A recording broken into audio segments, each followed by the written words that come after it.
Imagine walking through a crowded medieval market, the sun catching the dust in the air, villagers whispering and pointing. In the center, a woman stands, her face pale, her eyes downcast, a mark seared into her skin that everyone can see. This mark tells a story of shame, morality, and control. A story written not in words, but on flesh. This was the terrifying power of branding. A punishment that turned women into walking warnings. A public spectacle that fused fear and obedience, forever linking the body to society's idea of sin.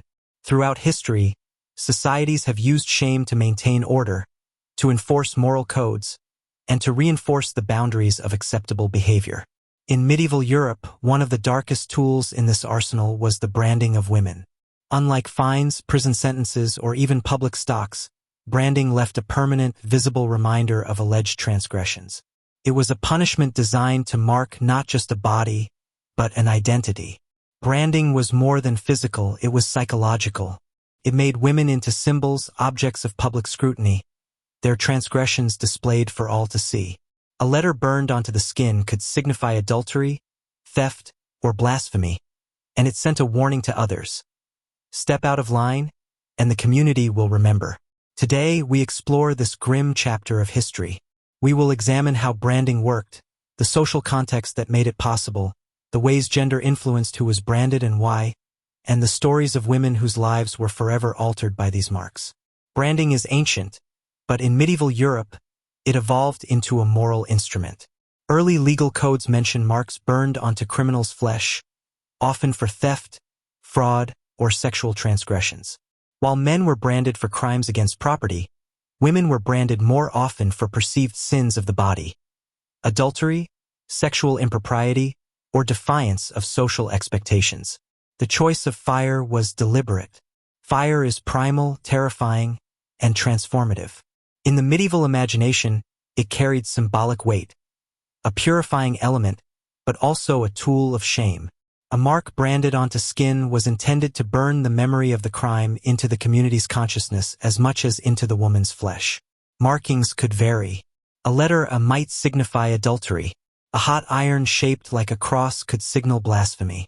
Even a simple dot or line could denote guilt in a legal sense.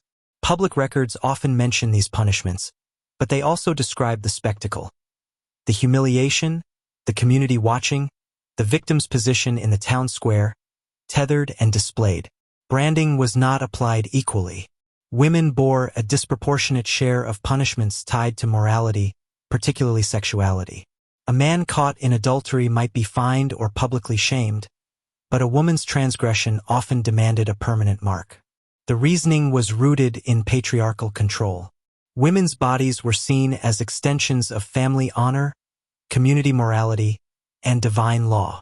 To control women, authorities weaponized shame. A branded woman became a cautionary tale, a living example of the consequences of transgression.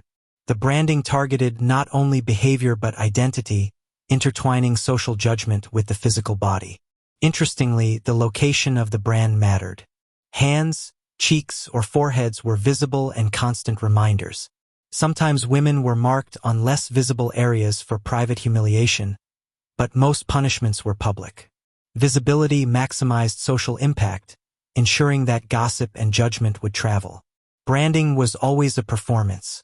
Legal records describe how communities gathered to witness the act, often in marketplaces or town squares. The branding was carried out by officials or executioners while the community observed, turning punishment into theater. This spectacle served multiple purposes. It was a warning, a tool of enforcement, and a way to maintain social cohesion. Villagers were complicit in the process, their gaze reinforcing authority. The act of watching, whispering, and pointing extended the punishment beyond the moment. Shame became a living force, echoing through everyday life, reminding everyone of the boundaries they must not cross. Even those who were not branded absorbed the message. Women in particular learned early that reputation and social conformity were vital. The mark of sin was not just on flesh. It lingered in memory, gossip, and communal awareness. It became a form of psychological control as potent as any chain or cell. One infamous case comes from 16th century England.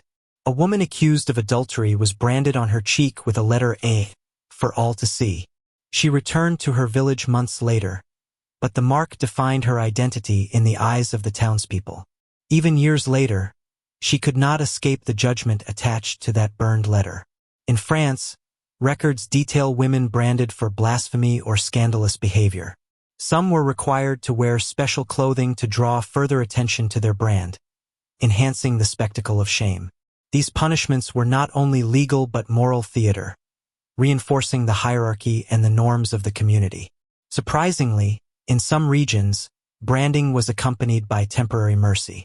Women could sometimes atone through public penance, fasting, or prayer, blending the punitive and the religious.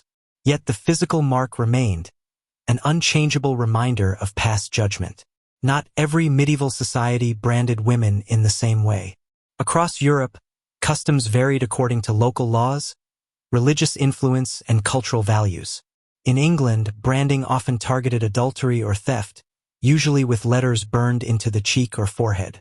The A for adultery became notorious, a permanent scarlet letter long before Hawthorne made it famous. In France, branding sometimes took a more elaborate form. Women accused of sexual transgressions or blasphemy could be branded on the hands or arms and made to wear distinguishing clothing, turning punishment into a layered public spectacle. The combination of mark and apparel ensured that their shame was inescapable, even in private spaces. Italy and parts of the Holy Roman Empire had slightly different approaches. There, branding could be symbolic rather than literal, searing a cross or a simple geometric shape, often accompanied by public shaming rituals, humiliation in church, or forced confession.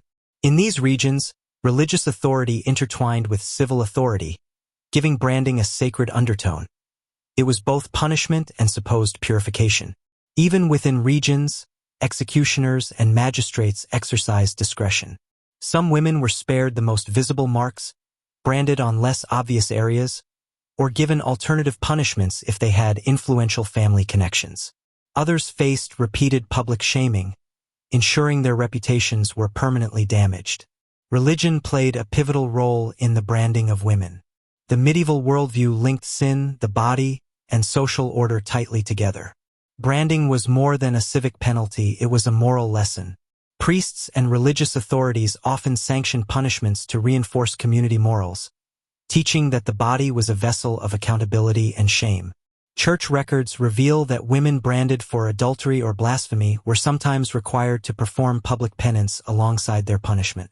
They might walk through the streets with a placard explaining their transgression, or kneel in church for hours under the watchful gaze of villagers. The brand, combined with ritual humiliation, ensured that sin was externalized and visible, reminding everyone that morality demanded compliance. Interestingly, the symbolic nature of fire had religious resonance. Fire was purifying and destructive. By branding women, authorities framed punishment as a cleansing process. The mark burned sin into the flesh while supposedly purging the soul. In reality, it cemented social control, asserting that women's bodies were not entirely their own, but instruments of communal discipline. The consequences of branding extended far beyond the moment of punishment. A visible brand could shadow a woman for the rest of her life, limiting marriage prospects, social mobility, and even basic survival. Communities often ostracized branded women, treating them as cautionary examples rather than neighbors or family members. Some women adapted, using clothing, veils, or scarves to hide marks, but even concealed brands could be discovered. Gossip ensured that the stigma endured. Women's identities became inseparable from their transgressions, and this permanent social labeling reinforced gender hierarchies. Men's misdeeds were often forgotten. Women's marks remained, literal and metaphorical. In extreme cases, women branded for adultery or sexual misconduct were barred from property rights or inheritance. Others were subjected to ongoing surveillance by community members. The brand turned into a tool of control, ensuring obedience to social norms through fear of permanent shame. Not all women accepted branding passively. Historical accounts suggest that some attempted to escape punishment, flee towns, or even challenge the authority of magistrates and priests. In certain regions, families intervened, negotiating reduced penalties or alternative forms of penance. Some clever women used clothing or makeup to obscure their marks, reclaiming a degree of agency in a system designed to humiliate them. Others embraced their visibility, refusing to hide and thereby challenging the social power of shame. These acts of resistance were risky, but they reveal that even in the darkest aspects of history, human resilience and ingenuity found a way. The branding of women reminds us that punishment was never purely about crime. It was about maintaining hierarchies, controlling bodies, and enforcing societal norms. Even when framed as moral or religious instruction, the practice often reflected deep-seated fears about female autonomy, sexuality, and influence. Studying branding and other dress-based punishments in history offers a window into the mechanisms of social control. It shows how societies weaponized shame, turning the human body into a canvas for morality, authority, and fear. These practices were not relics of distant barbarism. They were deliberate tools for shaping behavior and maintaining hierarchies. The permanence of a brand reflects the persistence of social judgment. Today, we may view branding as shocking or cruel, but for medieval authorities, it was practical, a visible, unchangeable deterrent. It reinforced gendered expectations and made abstract concepts like sin and shame tangible. The psychological weight of such punishments cannot be overstated, and the stories of women branded remind us that history often judged women more harshly than men, using the body as a medium of control. Even after the practice of branding faded, its echoes lingered in literature, art, and folklore. Stories of women marked for sin became cautionary tales, reinforcing ideas about morality and female behavior. In plays, novels, and moral treatises, the scarred woman often symbolized the consequences of transgression, a visual shorthand for shame, guilt, and societal judgment. Artists sometimes depicted these women with subtle marks, shadows, or symbolic accessories, allowing viewers to grasp the narrative without explicit representation. Writers used brands as metaphors, exploring themes of honor, reputation, and the tension between private desires and public expectation.